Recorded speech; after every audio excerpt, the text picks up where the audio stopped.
غلطی اسی سے ہوتی ہے جو محنت کرتا ہے۔ نکموں کی زندگی تو دوسروں کی غلطیاں نکالنے میں گزر جاتی ہے۔ جو چیز کسی کو زیادہ مقدار میں دی جائے تو وہ ضائع ہی ہوتی ہے، چاہے وہ توجہ ہو، احساس ہو یا پھر محبت۔ باپ وہ ہوتا ہے جو سب کے سامنے ذکر نہیں کرتا پر اندر ہی اندر بہت فکر کرتا ہے۔ اتنے بھی نادان نہیں ہم کو پڑھنا آتا ہے کون سا لہجہ دل کی دنیا اور کون سا دنیا داری ہے۔ مشکل سے مشکل حالات میں بھی ایک دن صرف 24 گھنٹے کا ہی ہوتا ہے۔ وقت رکتا نہیں ہے، گزر جاتا ہے۔ باپ کی محبت چٹان سے بھی زیادہ مضبوط اور پھول سے بھی زیادہ خوشبودار ہوتی ہے۔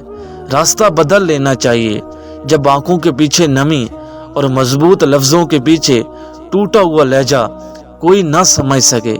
خالق کے بعد جس نے مکمل کیا مجھے، اہل جہان سنو، وہ میری ماں کی ذات ہے۔ جو یہ مائیں ہوتی ہیں نا، زندگی ہوتی ہیں، اور جب دور چلی جاتی ہیں نا تو بہت ہی یاد آتی ہیں۔ دنیا میں باپ سا مخلص کوئی دوست نہیں۔ مرد کا عورت کو سمجھنا نہیں، اس کو محسوس کرنا، اس کی حفاظت کرنا، اس سے محبت کرنا، اس کی عزت کرنا، یہ سب باتیں عورت کو مشکل سے مشکل حالات میں بھی جینے کا حوصلہ دیتی ہیں۔ جب میرے پاس میری فکر کرنے والا بھائی ہے تو میں دنیا والوں سے کیوں ڈروں؟ عورت نازک ہوتی ہے اور مرد سخت جان، اس کے باوجود عورت مرد کا تھپڑ بھی سہ لیتی ہے اور مرد اس کی اونچی آواز تک برداشت نہیں کر سکتا۔ مرد میں ایسا کچھ بھی اضافی نہیں ہوتا جس کی بنیاد پر عورت اس کے پیچھے جائے سوائے اس کے کردار کے۔ یہ جو لوگ مجھے غلط سمجھتے ہیں، مجھے ان سے کوئی شکایت نہیں، کیونکہ وہ اتنا ہی سمجھتے ہیں جتنی ان کی سمجھ انہیں اجازت دیتی ہے۔ خوبصورت ہیں پھول بھی، لیکن تم جو ہستی ہو یار کیا بولوں۔ ایک میں زندگی نے ایک چیز ضرور سکھا دی ہے، ایک اپنے میں خوش رہنا، دوسرا کسی سے امید نہ رکھنا۔ کتنا آسان ہے ظاہر میں وضو سے رہنا، کتنا دشوار ہے باطل کو نمازی رکھنا۔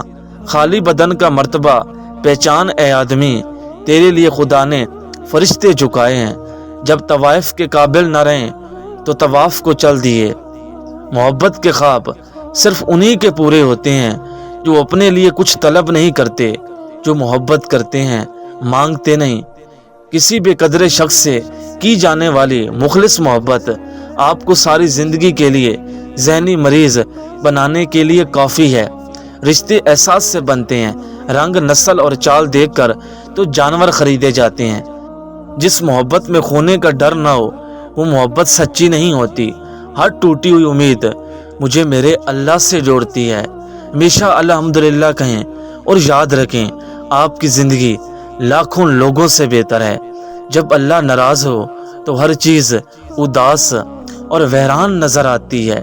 سکون کا سمندر اترتا ہے اندر جب دل کہتا ہے اللہ مالک ہے۔ سنو، وہ تو مصیبتوں میں سے معجزے نکال کر سامنے رکھ دینے والا رب ہے۔ ہر ٹوٹا دل، ہر نم آنکھ اللہ کی نظر میں ہوتی ہے۔ وہ نہیں دیکھتا کہ تم نے کب اس کے حکم کو ٹالا تھا۔ سکون دینے والا جب اللہ ہو تو ملنے والا ہر غم بے اثر ہے۔ اور پھر تم دیکھو گے اللہ کو تمہاری مرضی کا مقدر بناتے ہوئے۔ جو پورا نہ ہو سکا اس خواب کو حقیقت بنانے والا تمہارا اللہ ہے۔ اس آزمائش کے بعد تمہاری دعاؤں کے لیے قبولیت کا معجزہ ہے۔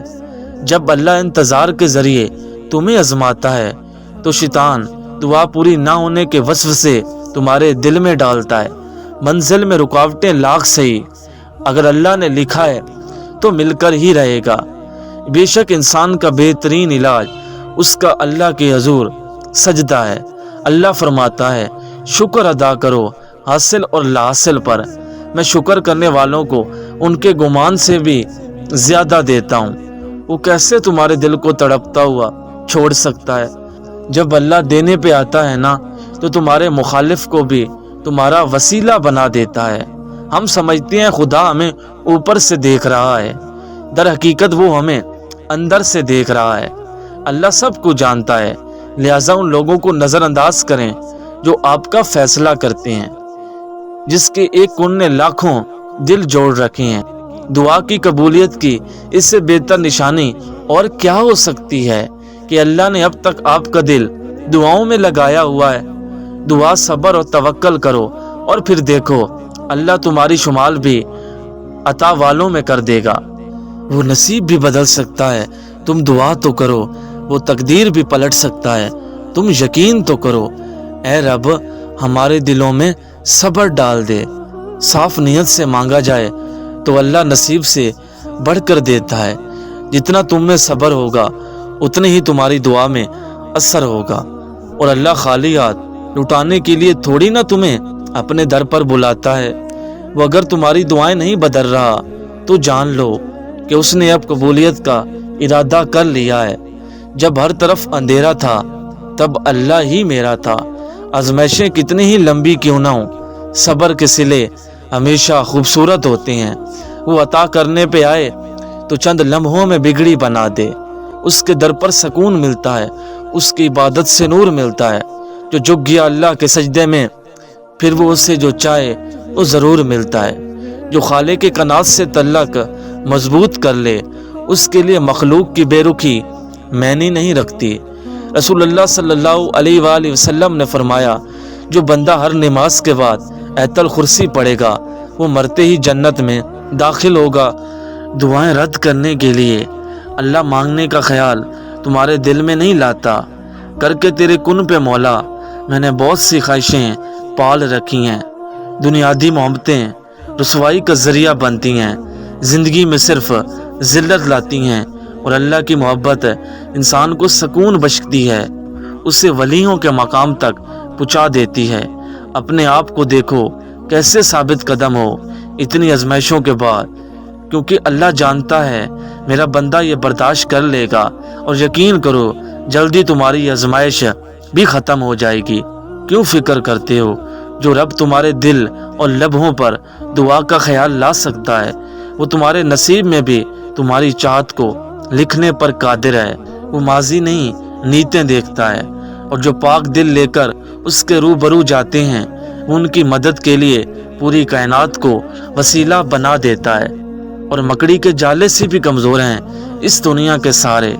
اخلاق اور زبان کے میٹھے بول سے انسان کی قیمت بنتی ہے، اور تم نہیں جانتے، نہ جانے دعا مانگتے مانگتے تم قبولیت کے کتنے قریب آ چکے ہو، اور تمہارے اور معجزوں کے درمیان کتنا فاصلہ رہ گیا ہے۔ ایک دن آئے گا جب تمہاری دعا پر کن فرما دیا جائے گا، اور تم اپنی زندگی میں بہت قریب سے معجزے ہوتے ہوئے دیکھو گے۔ جب تمہارا خواب حقیقت بدل جائے گا تو تمہیں اپنی آنکھوں پر یقین بھی نہیں آئے گا، اور تمہاری خوشی کا کوئی ٹھکانہ بھی نہ ہوگا۔ بے شک مومنوں پر نماز وقت کی پابندی کے ساتھ فرض ہے۔ اے اللہ، میں لاچار ہوں، میری مدد فرما۔ سورۃ مریم کا سبق، معجزے ہو سکتے ہیں، اللہ کی رحمت سے کبھی مایوس نہ ہونا۔ اللہ اپنے بندوں کو کبھی تنہا نہیں چھوڑتا۔ اللہ آپ کو مشکلات سے نکال بھی سکتا ہے۔